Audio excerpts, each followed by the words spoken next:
Hello, beautiful, amazing, fantastic world, and you, wonderful, beautiful, magnificent individual. Today, I would like to speak about the first hierarchy. That means the hierarchy that is, as we call it, enjoying the direct gaze of the Godhead. The seraphim, or spirits of all love, the cherubim, the spirits of harmony, and the thrones, spirits of will. Now, the seraphim gets the direct orders and plans from the Godhead, the highest of the high, the Trinity. And through the seraphim, they further give shape and form.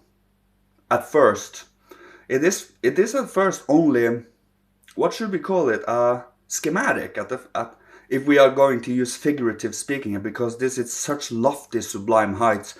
Human words cannot truly and symbolically give it real justice with the language we have today.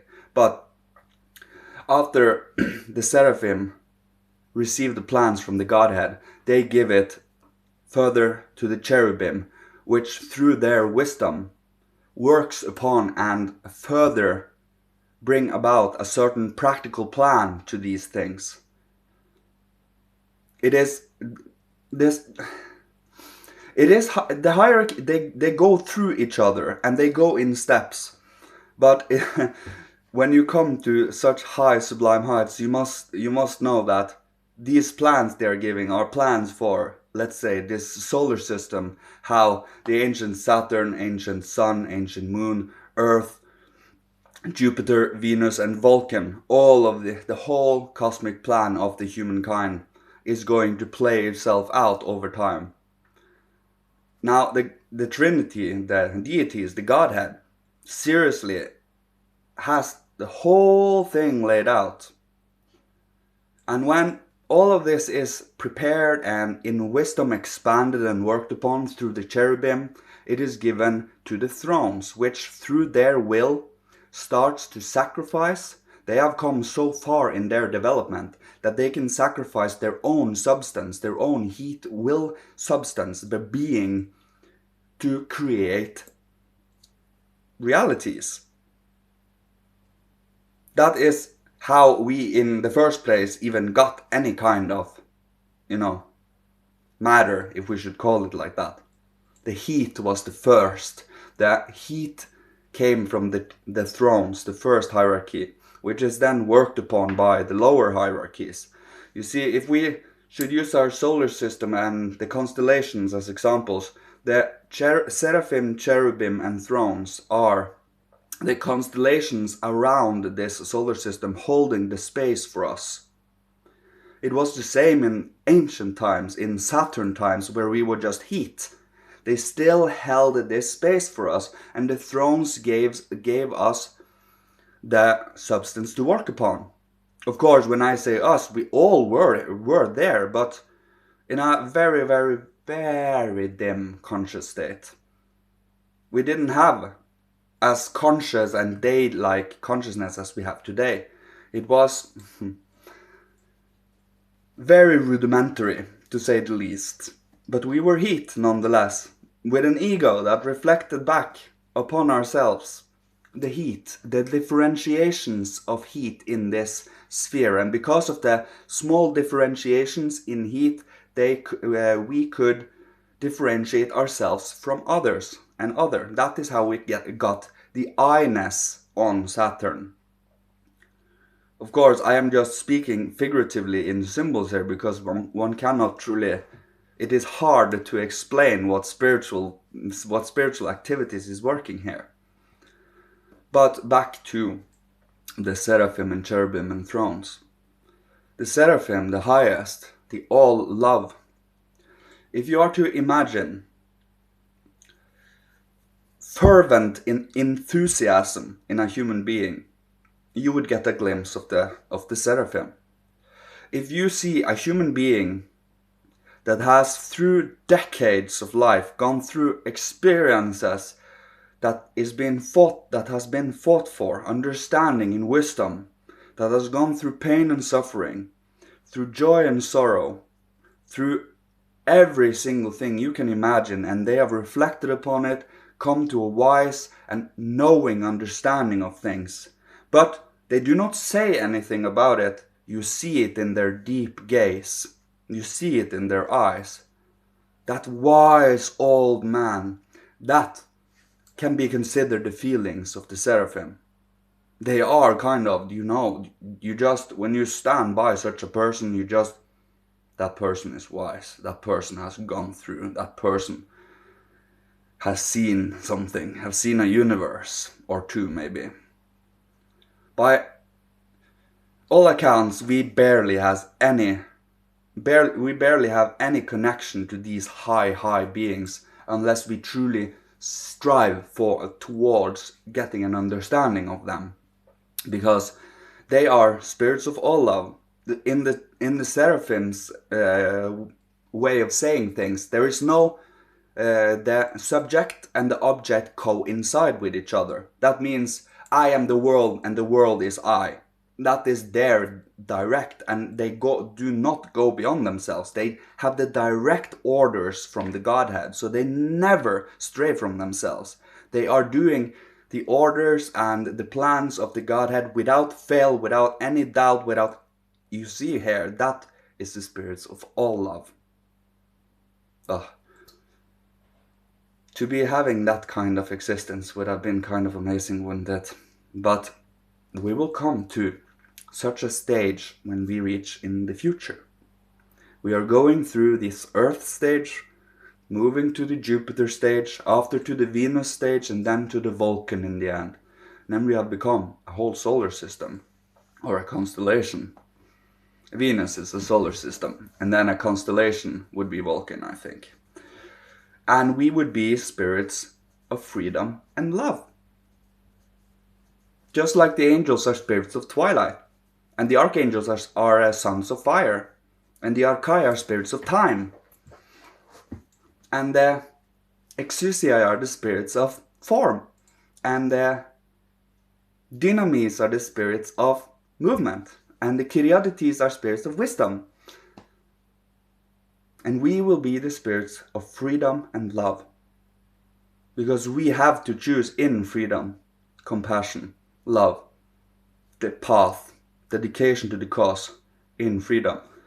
We cannot be forced to it. They will never force us.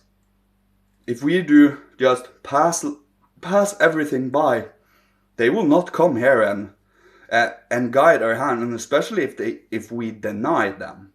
You see, they will not meddle in any of these things. They do shape and work outside and such, but you will never get any inspiration inwardly because you do not believe in them. That is just an example. You deny yourself that access. But when you truly feel the whole cosmos, the whole divine hierarchy, working and weaving and creating this whole cosmos, and we are the thoughts and dreams of the first hierarchy, and we have come this far. Let's say the seraphim had a dream, poof, and this dream became a little self-dependent, and started go, woo. It's the best way of describing it, and that dream developed to this. So, of course, this is just figuratively and symbolically speaking, because such sublime height is almost impossible to speak about. They are so high. But I also get such a feeling of love and compassion, and it's hard to explain. But you get a sense and a feeling of trust and warmth, connectivity, and a sense of responsibility and, well, enthusiasm. Because you know that with the whole hierarchy and everything one can study and find out about and discover, there is so much to learn. It's a whole eternity of learning. And I will never get bored, and neither should you. Why the flying frick are you bored? Have you seen all the stuff we can study? Well, of course, we all have different areas of interests, and there are no areas of interest that are wrong per se. We will, in the end, all end up in the same path, no matter what. It is all about certain people take certain paths that allows for others later to come after. It's the rudiments, it's the foundations, it's someone has to start somewhere, being examples, doing and being and loving and being forgiving. Because forgiveness is something that is sorely needed. And forgiveness isn't necessarily for the other, it's for you. When you forgive, you let go and shed something that you hold with you. And you know this. You fully know that. Hatred, disdain, disgust, and being obsessed with these things. Do you really think that is good for your being? You know that entertaining such things are not. It isn't the karma that is created, the effects of your being, of your body, of your soul and spirit. By forgiving and truly have compassion, knowing that every single individual human being here is touched by the Christ and are under the Christ, and the Christ sacrificed himself, created a fulcrum, the turning point, the middle point of development for mankind.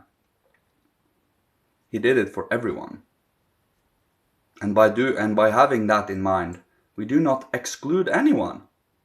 No one, not even a single being. But when the time has come that the earth development should end, and we are all going to the next stage of development, some will have chosen conscious evil. You know what I mean? They would have, with their freedom, with their consciousness, chosen to do something that brings about a karma that do not allow them to fully spiritualize. There will be only a few small groups of people that will do this. But they will end up in the abyss. That is the dross, the corpse of this development. It is the trash that collects after all is spiritualized and the physical passes away. The physical passes away to its own eighth sphere. You see?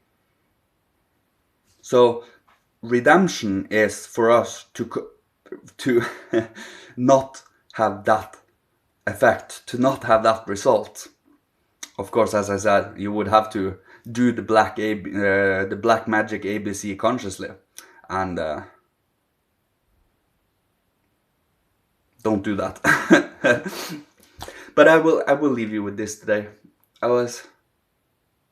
It is always nervous. I am always nervous about speaking such sublime heights, but still, they kind of inspired me to do so, and I felt like I was given access to small glimpses of it, right?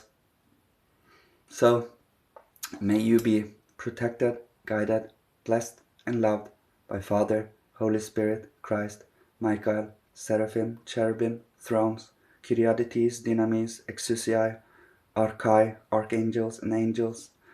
And may you be safe and provided for and guided and staying moral and warm and understanding. And may you hold strong to these despite all the pain, despite all of the suffering you've gone through. You are still alive and you have strength, You can do it one more lifetime, right? Or even one more after that, because I promise you, after you pass, you are the one that wants to come down here. You will get an unbridled longing to come down to this earth again. Because karma. We feel an overwhelming sense of wanting to do good, wanting to make amends. That is the same feeling you get if you step on someone's foot by mistake. You immediately wish to say, I'm sorry. You get an overwhelming sense of wanting to make amends. If you do not have this feeling, it is the most healthy aspect you can have, but it has to be under a certain conscious state, you know. So I will leave you with this. Thank you. Love you.